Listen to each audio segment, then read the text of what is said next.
Better? Yeah. Yeah, so what compassionate communication has done for me is it's helped me create a closer relationship with the people that I love, mainly Savannah.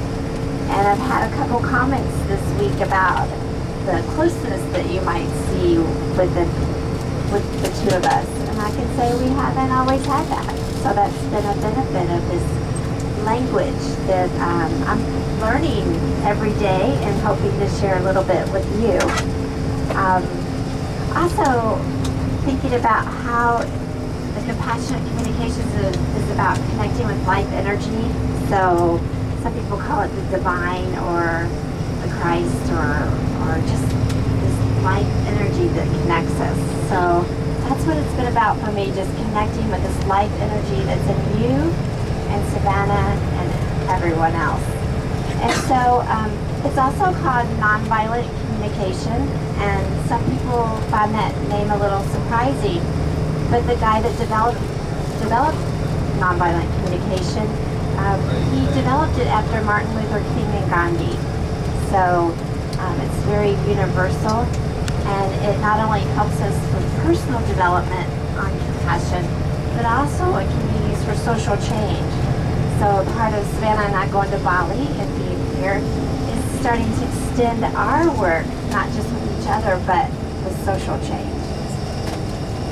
So also, what we have a little bit of fun with it, we have another language that or another name that we call it, and Savannah has the most fun explaining that. So we also, I'll let Savannah tell you what else it's called.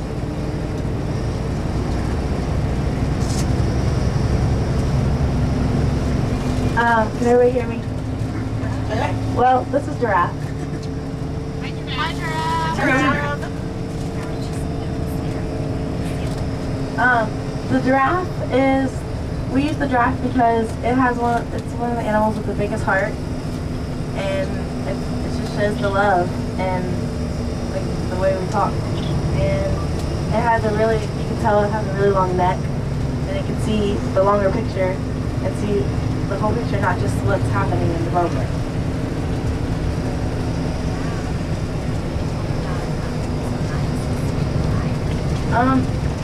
You might think the giraffe is just all sweet and kind, but it's about honesty and how it's just gonna be like, I'm gonna tell you the truth, but I'm gonna try to be nice about it, but I'm still gonna tell it honestly.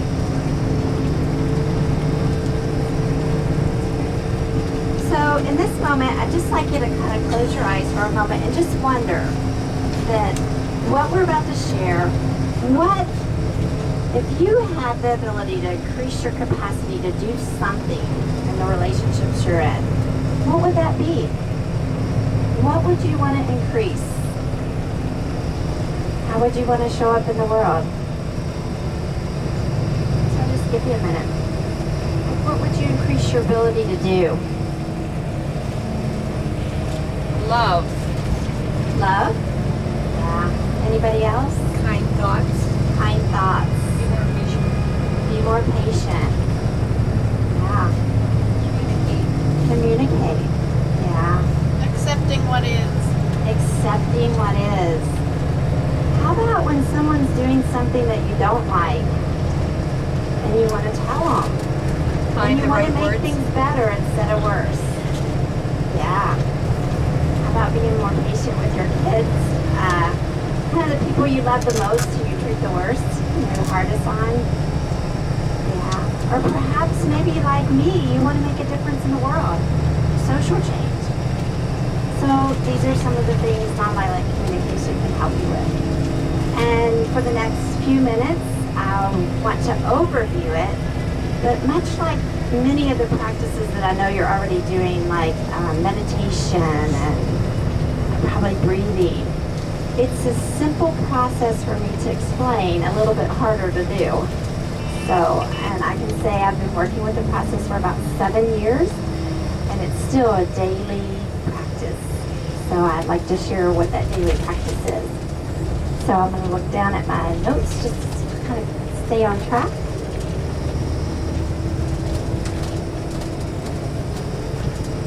I already shared with you just a little bit of how the name nonviolent communication came about, connected to Gandhi and Martin Luther King.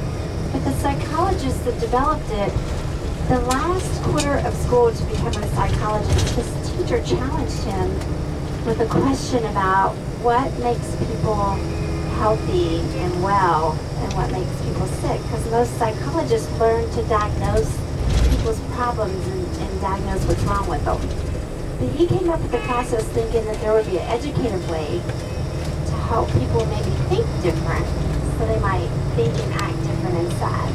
And that's not to say that people don't need medication, but there's also a lot about depression and sadness that can be helped by just being more in touch with who you are.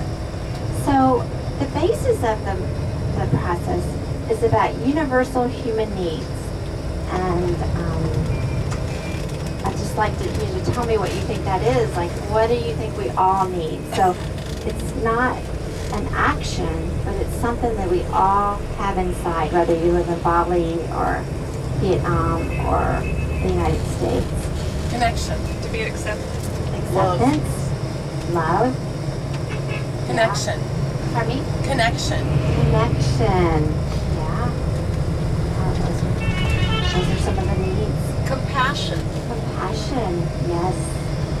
Yes, sustainability, accessibility, Peace. peace, yeah. Contribution. One of the things Savannah and I are wanting on the trip is fun and play. Lots of fun and play. Yeah. So the process is about universal human needs, and another part of the process is about sometimes getting in touch with your need in the moment. You want to first get in touch with your feelings.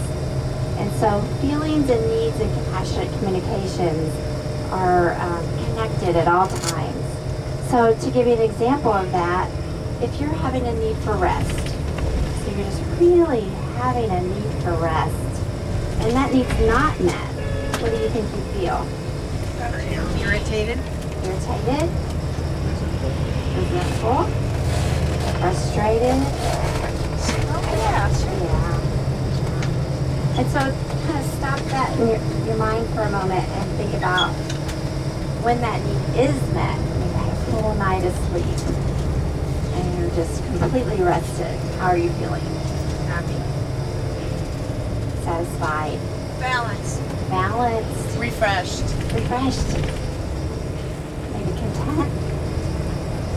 So that's kind of the heart of the process, very simple. At every moment, it's what you put so your intention is about connecting from your heart and connecting with compassion. And what you put your attention on in the moment is connecting with the life energy or the heart of the other person or the heart of yourself. So at every moment, I'm thinking about either how I'm feeling is a clue to what my need is, or if I have a need for rest, it kind of connects me to what I'm feeling. So those two are kind of the heart of the process, and I'm making it very simple in the moment, just to where we are right now. So there's a clue to how I'm feeling and what I'm needing at times is the outward clue, and that's called an observation. So an observation is something that you can take with a camera or hear with your ears. So it's very different than an evaluation. So I might say, gee, your hair is just so messy. That's an evaluation of what your hair's like. But if I say, hey, you have a piece of hair sticking straight up, that's a clear observation. This is very important, very important. When you think about this week, how many times do we say, oh, that's a beautiful tree over there? Actually, that's an evaluation. That's your evaluation of what that tree looks like.